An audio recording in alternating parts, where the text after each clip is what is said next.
And I mean, really, I'm not a type of person to, to tell my life stories and then to be stingy about, to tell when I tell my life stories and then be stingy about how well I'm gonna retell it. But I have no problem whatsoever,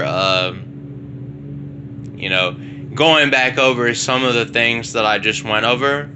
But a lot of things about me that make me, you know, a profoundly gifted individual, a profoundly gifted person since I've been an adolescent child, which of course under the age of 18 is what I'm referring to as an adolescent child. Hold on, let me fix this for you.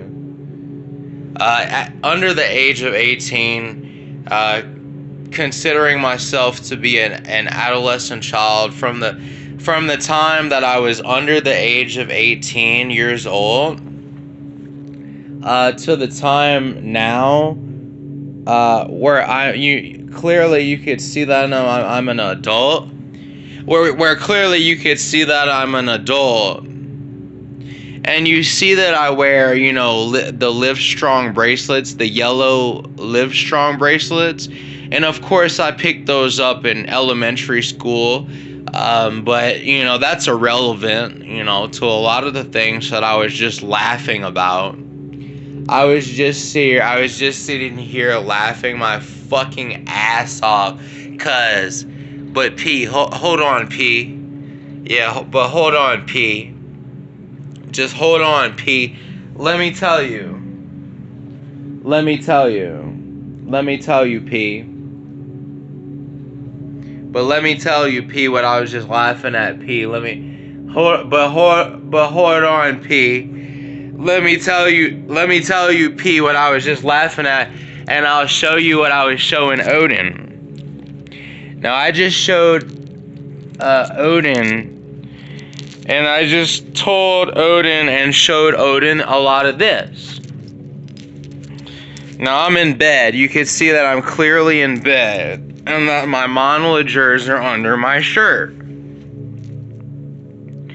Well, I have stories that I would like to tell. And it doesn't matter if it doesn't matter if you could see me with my light on. I'm still gonna be in bed. You can still see me tell the story with my eyes closed just fine, because I don't care what I look like right now. I'm in bed. No. So, going back to telling the story, why I'm such a gifted individual. Hi, I'm Jacob Colley. My first name is Jacob. My middle name is Lawrence, and my last name happens to be Colley, which isn't my favorite last name. If you know me, then I really have, I really have a lot to give. I really have a lot to offer, and it's really my choice. It's really my choice for how much I'm giving and offering for how much I have invested in my medical for myself. And you can see even my cat Bruce is scared of me. You see he's scared of me? Let me tell you. It's my choice how much I'm gonna tell in my story about how much of my life's medical history that I have to talk about. Well, I was just here talking to Odin about, oh, you're absolutely welcome, because I was just here talking to Odin and Thor, explaining things that I, as an adolescent, places I was, places I have been as an adolescent, and a couple stories that I could tell you from growing up,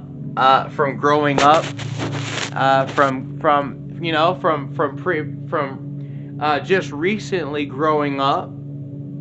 I just turned 32 years old in September now. So, I'm still a very young man, but I just turned 32 years old. Boy. So aren't I growing up? You know what I mean? Aren't I growing up? So I mean, we can pick up, like I was talking about, for how much of my medical history of that I would like to share. But picking up from what I was talking to Odin about earlier, I can start with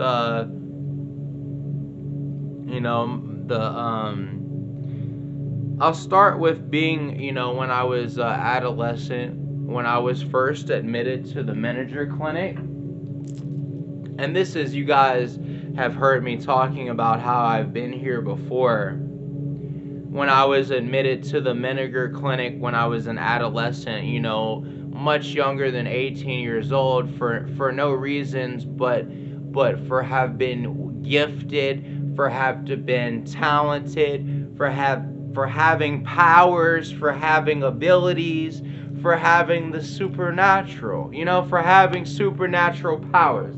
Could have been just a thing, but as a adolescent child, to been walked in the lobby of the Menninger clinic and to been admitted as a child, as an adolescent, when I was scared and terrified, really where there's nothing to be scared, where there's really nothing to be terrified of, where your parents will take you and bring you to the front of the Menninger clinic in Texas. You know what I mean? You would go walk in the front of the Menninger clinic as an adolescent child, and you would be scared. You would be terrified. The receptionist would see you. Oh my goodness, sweetie, you're terrified. Of course. You're an adolescent child. You're going to be scared. You're going to be terrified to be admitted. But don't, because you have nothing to be scared of. You have nothing to be worried about. You're going to be in good hands. But of course, as a child, your natural instincts would be to have been scared, would have been terrified. Well, all along there really was never anything to be scared or be terrified, but to have been a little homesick, I could tell you what.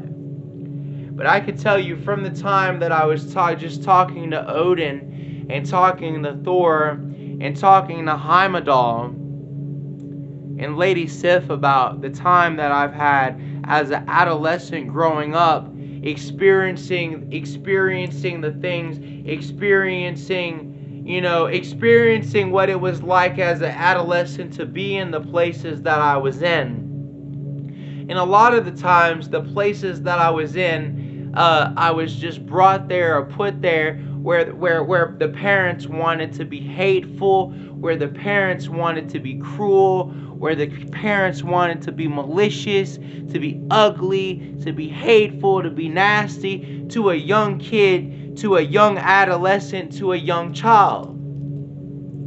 So when I was explaining to Odin and Thor and Heimdall, you guys should have seen this.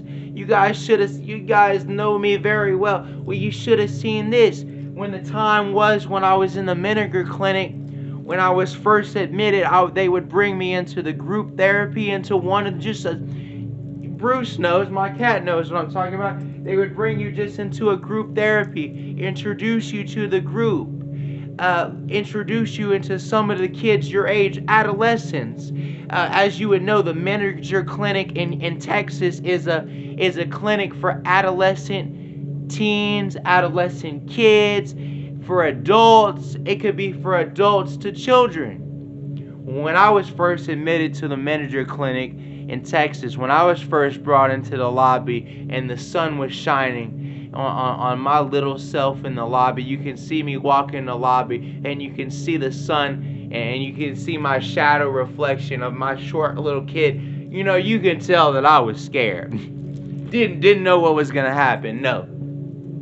So I was just talking to, my gods. I was talking to my cat about what it was like to be there when I first sat down in group, and when I first sat down in one of the group therapies. We were all in there in a group circle. We were in group, and we're sitting down doing a group therapy session, which is just a part of the day. It could take up to a half an hour to an hour. We would have a group therapy exercise, and the group therapy exercise could be about anything.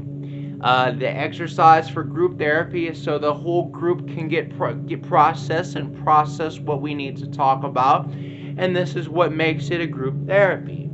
When I first came into group therapy for the first time, I was getting introduced to all the kids that were there when I got there.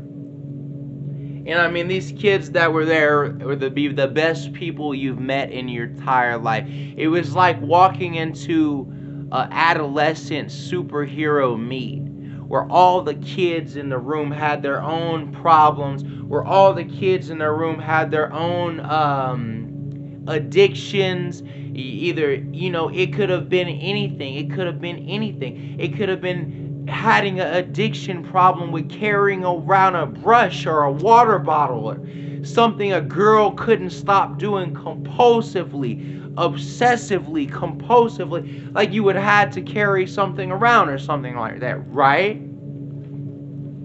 Well, I mean, when I was first introduced to the kids at the Menninger clinic on my side, I was on the adolescent side when I was there because I was under 18. And I mean, the adolescent side had a lot of spiritually capable, spiritually inclined, gifted young people. And that would mean that the young people at the Menninger clinic on the side that I was in the adolescent side, would be around a lot more stuff having to do with like gifts, abilities, powers, supernatural. It could have been anything at all.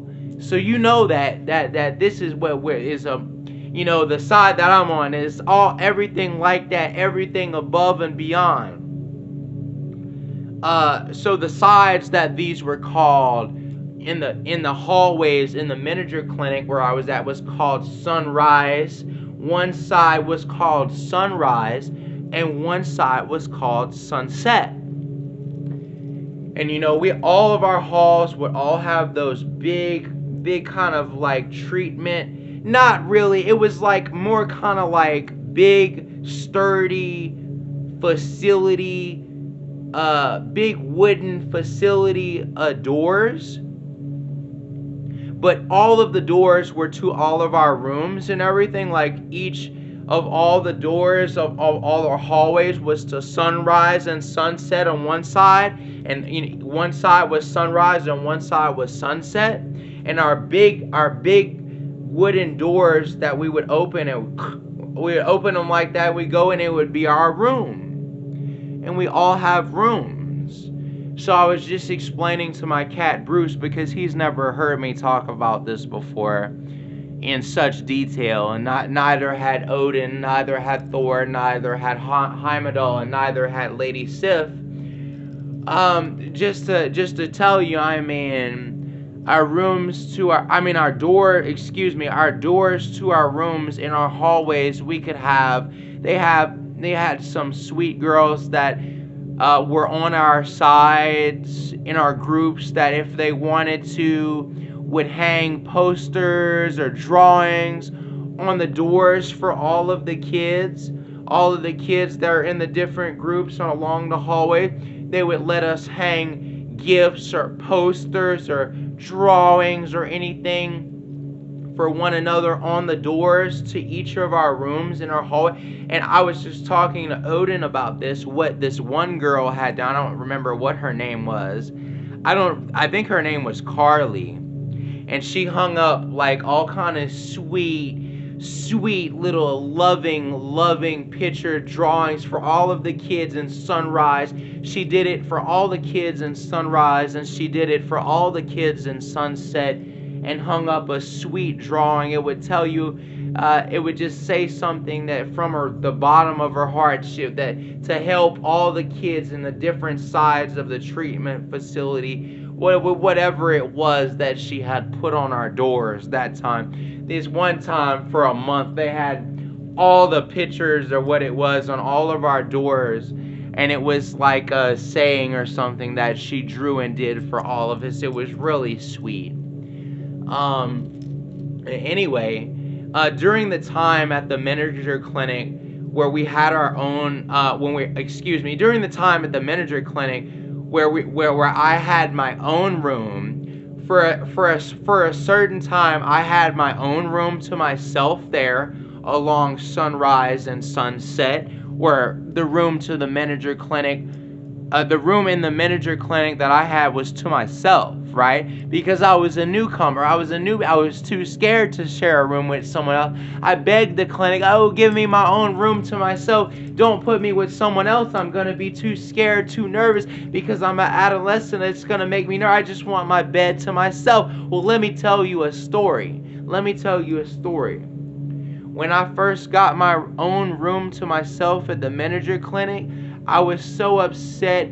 I was so flustered. I was so terrified. I was so upset that my counselor, my doctor that was appointed to me, one of the head clinical medical doctors at the Menninger clinic who worked there, who appointed me to my own room there, knew that I was in tears, quite flustered, quite upset, crying, couldn't handle it, and that was what it was like when I first got there for quite some time. Really upset, really blah blah blah, really crying, really going around the room in tears and stuff. And this was after group.